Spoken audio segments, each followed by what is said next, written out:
ये मामला पीछे सारा प्रकाश में आया है, जिसमें बाहरी राज्य से इस तरह की गलत तरीके से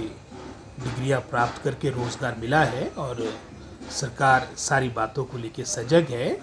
और निश्चित रूप में इसमें कार्रवाई होगी और जो भी दोषी लोग होंगे जिन्होंने इस गलत तरीके से, फर्जी तरीके से ये डिग्रियां प्राप्त करके रोज़गार प्राप्त किया है, उनके खिलाफ निश्चित रूप से सरकार, विभाग कार्रवाई करेगा। कौन कौन से पदों पर है सर ये जो जांच की जा रही है और किस स्तर पर जांच की जा रही है? अब ये प्रारंभिक दौर पे ये सारी जांच है और जैसे ही मैं समझता हूँ इसकी पूरी जानकारी मेरे तक आ जाएगी, मैं ये सूचना आपको भी उपलब्ध करवाऊंगा। दस्तावेज खंगाले जा रहे हैं सर क्या डिपार्टमेंट लेवल पर, और जी, किस स्तर पर आपको लगता है कि इस तरह की फर्जी डिग्रियों के सहारे नौकरी? अभी जैसे मैंने पहले कहा, अभी प्रारंभिक दौर पे सारी आपकी इन्वेस्टिगेशन चली है और जैसे जैसे फर्दर ये इन्वेस्टिगेशन आगे बढ़ेगी तो निश्चित रूप से सारी परतें खुलेगी और पूर्ण रूप से आपको भी सारी जानकारी से परिचित करवाया जाएगा। भर्तियों को लेकर सर कब शिक्षा विभाग में भर्तियां होनी है, किन किन पदों पर होनी है और कौन कौन? भर्ती की प्रक्रिया प्रारंभ हो चुकी है।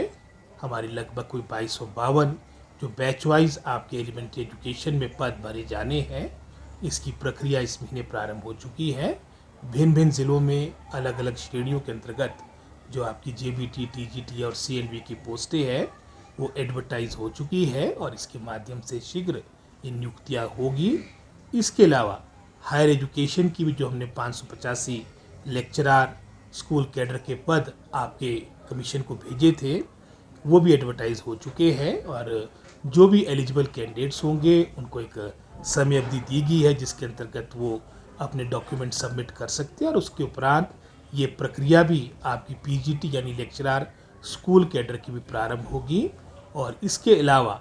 चयन आयोग में भी लगभग कोई 3000 पोस्टें हमारी जो एजुकेशन डिपार्टमेंट की, विशेषकर एलिमेंट्री एजुकेशन की जो शेष रहती है, ये भी जैसे हमारा ये चयन आयोग अपना गठन करके अपना कार्य प्रारंभ करेगा, उसके उपरांत ये 3000 पोस्टें भी आपकी, इसकी भी प्रोसेस स्टार्ट हो जाएगा ताकि विशेषकर जितने हमारे दुर्गम, दूर दराज के पहाड़ी क्षेत्र है जहाँ स्टाफ का बहुत अभाव है, इन रिक्तियों को भरा जा सके। सर जो कुछ डिसीजन लिया जा रहा है, आप जानते हैं कि ये नियुक्तियाँ जो हमारे टीचर्स की होती है एनसीटीई की गाइडलाइंस के अकॉर्डिंग होती है और जो लेटेस्ट गाइडलाइंस आई है उसमें ये बातें हमारे संज्ञान में आई है। फिर भी मैंने सेक्रेटरी एजुकेशन को माननीय मुख्यमंत्री के दिशा निर्देश अनुसार सेक्रेटरी एजुकेशन को और सेक्रेटरी लॉ को इस सारे मामले को एग्जामिन करने के लिए कहा है, क्योंकि कई दफ़ा मैं समझता हूँ जल्दबाजी में लिया गया निर्णय फिर कोर्ट के दरवाजे लोग खटखटाते हैं और जिसके कारण जो आपका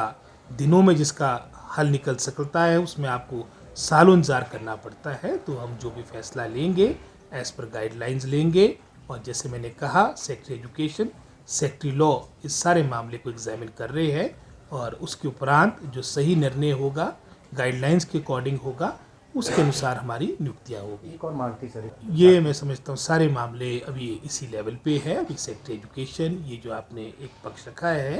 ये बात को भी मैं समझता हूँ इसका भी संज्ञान लेंगे और जो भी नियुक्तियाँ होगी ये मैं आपको विश्वास दे सकता हूँ, आश्वासन दे सकता हूँ, एज़ पर गाइडलाइंस होगी, एज़ पर जो एनसीटी के नॉर्म्स है उसके अकॉर्डिंग होगी। कोशिश हमारी होगी कि मैक्सिमम इसमें लोग मैं समझता हूँ इन